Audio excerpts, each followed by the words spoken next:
America remains steadfast in their belief that Putin is bombing away not at ISIS, but at those seeking to oust Syrian President Assad. Troops are massing. Jets are coming into close contact. The Middle East is on a new precipice.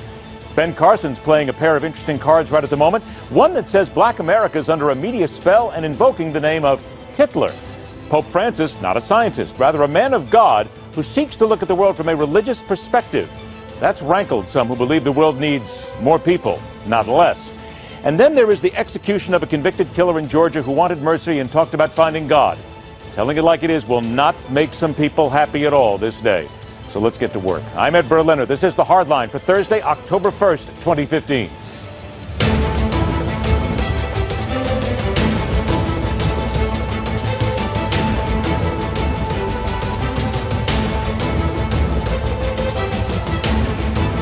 If it looks like a terrorist, if it acts like a terrorist, if it walks like a terrorist, if it fights like a terrorist, it's a terrorist, right? The representatives of the coalition command have always been saying that their targets are ISIL, al-Nusra, and other terrorist groups. This is basically our position as well. Another day dawned in Syria, with the sight of Russian planes flashing through the skies and Russian bombs falling on select targets. And with every run, there's more evidence. What Vladimir Putin is doing is a flat-out lie. Not going after ISIS, rather going after those opposing the brutal dictatorship of Bashar al-Assad, looking to keep him in power and ensuring more Syrians will die seeking freedom. And smack dab in the middle is the United States. At the moment, merely watching and either powerless or unwilling to raise a finger.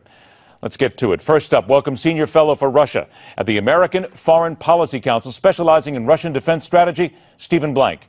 And from the perspective of what this ratcheted war will do to Syria and the Middle East, President of the American Islamic Forum for Democracy and author of Battle for the Soul of Islam, Dr. Zuhdi Jasser. Gentlemen, I want to thank you both for joining us. And I want to begin, first of all, with you, Stephen, because let's look at what is happening here. The fact that Russia has moved in, the fact that we have the foreign minister saying if it looks like a terrorist, if it acts like a terrorist, then that's what we're going to shoot at. When you look at what is being said and what we know, is Russia just flat out lying to the rest of the world and doing what they can to shore up Assad? Absolutely. Virtually everything that comes out of Moscow these days is a lie. You will remember that there were supposedly no Russian troops in Ukraine, but Mr. Putin had already said in previous statements that Russian troops would not fight ISIL. The fact of the matter is that the Russian troops are there to sustain a Russian long-term military presence in Syria, backed up by Assad, who will have no other choice because he depends on Russia for his survival, literally. And as a result, they're not going to tangle with ISIS. I would be very surprised to see any serious Russian military activity directed against ISIL. On the other hand, they will certainly strike at Assad's other opponents.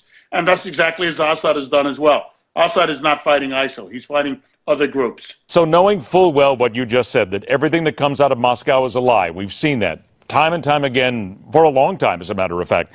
You mentioned long-term. In your opinion, then, other than just having a seaport, which seems to be just a mild issue as well, what, in your opinion, is the long-term here for Putin? The long-term here is to create essentially a frozen conflict in the Middle East, much as he has done in Eastern Europe, to build three long-term Russian military bases, the naval station at Tartus, and two other bases, one at Latakia, and a third one that they are now reportedly building, which will be air bases for the permanent stationing of Russian Air Force and air defense units directed against Israel and the United States, the projection of Russian power and influence throughout the Eastern Mediterranean and the Levant as a result, and the sustainment of Assad's regime in that part of Syrian territory that he can control, backed up by Russian forces. Dr. Jasser, now we have Iranian troops getting ready to aid Russia with the Syrian ground assault. So now we have Iranian troops involved. We have Russian troops involved. We have those who are loyal to Bashar al-Assad sitting here. For just a moment, if you will, explain to the rest of the world the flashpoint that this is putting the Middle East at right now, because you and I and everybody else who follows Middle Eastern politics knows this is not an isolated incident. This is the beginning of what will only destabilize, further destabilize, one of the most destabilized regions in the world. Yes? Yes, and Ed, you know, we heard it from the words of Putin at the UN. He said the Arab awakening was a disaster that America helped. So to him, any move for freedom is destabilizing the old formula of the Middle East, where Russia was siding with certain dictators and we had others. Now, the Arab awakening changed that, and now you have a battle of good versus evil, and Russia takes the side of evil. The Daily Beast reported how Russia was shifting, Michael Weiss reported Russia was shifting jihadists from Chechnya into ISIS, and what they're doing is they're playing both sides of the coin, and this is not new. Over 60 years, my grandfather's generation in Damascus and Aleppo was viciously anti-communist because of what the Soviets did to train the Baathists in population control and how to massacre people, how to imprison and torture people to prevent and build an intelligence service that was basically Soviet-era type intelligence service. So bottom line is we're seeing overtly now, because of the absence of American influence,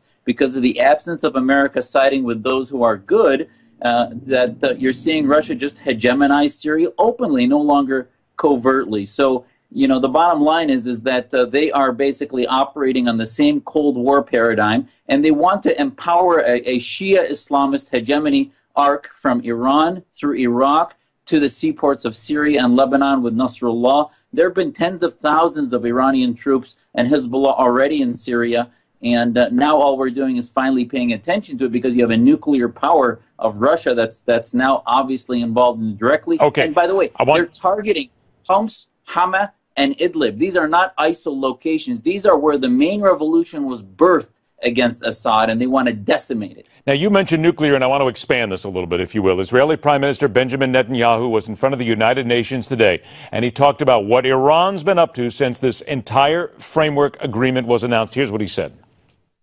Iran boosted its supply of devastating weapons to Syria. Iran sent more soldiers of its Revolutionary Guard into Syria. Iran sent thousands of Afghani and Pakistani Shiite fighters to Syria. Iran did all this to prop up Assad's brutal regime. And here, Dr. Jasser, we have Israel that has gone into Syria before. They've not been worried about it, not been afraid about it. Now you have the Russians involved.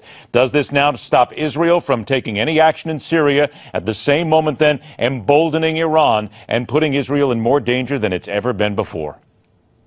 It does. I mean, Israel is in crisis mode now, and this is why they were meeting with the Saudis a month ago. And they're trying to make sure that and Iran isn't emboldened. And as Prime Minister Netanyahu laid out, this was not only an unholy alliance, but the $150 billion is going to use to fortify across their border a Assad who will empower Hezbollah, Nasrallah, and others to directly threaten all the allies of the West. And by the way, why did Russia act now? Their economy the Saudis have been squeezing their economy through the low price of oil, and this is a conflict that the Russians are enacting now and saying, you know what, we're going to decimate the Sunni revolution because we want the Saudis to no longer feel there's any hope so that the gas prices return to what they used to be and the Russian economy can flourish. And this $150 billion is going to be a direct threat to Israel's security. Stephen, I got a couple of minutes left here. I'm going to back down just a little bit here. All right, let's take a breath. Vladimir Putin is not stupid. We know that. He may be a liar, but he's not stupid. Here now he's telling American jets to stay out of Syria. He is going nose to nose with America. There are jets now sitting there that some people believe in Syria. Those jets could be a threat to the United States eventually, and our interests here. The man is not foolish here. Is he going to the point where he's got to go nose to nose with America sooner or later? You know he doesn't want to back down, but it sure looks that way, that this is a war footing. It's not a war footing with the United States, and I wouldn't get carried away. But it's a war footing in the Middle East. But doesn't that mean eventually going up against the United States anyway? If you create that and you flashpoint what's happening here, you're going to go nose to nose with America sooner or later. Well, he's going nose to nose with American interests, but he's not attacking the United States. What he's doing is attacking American interests and allies, and unfortunately, we haven't resisted or shown that we're ready to do something credible in return.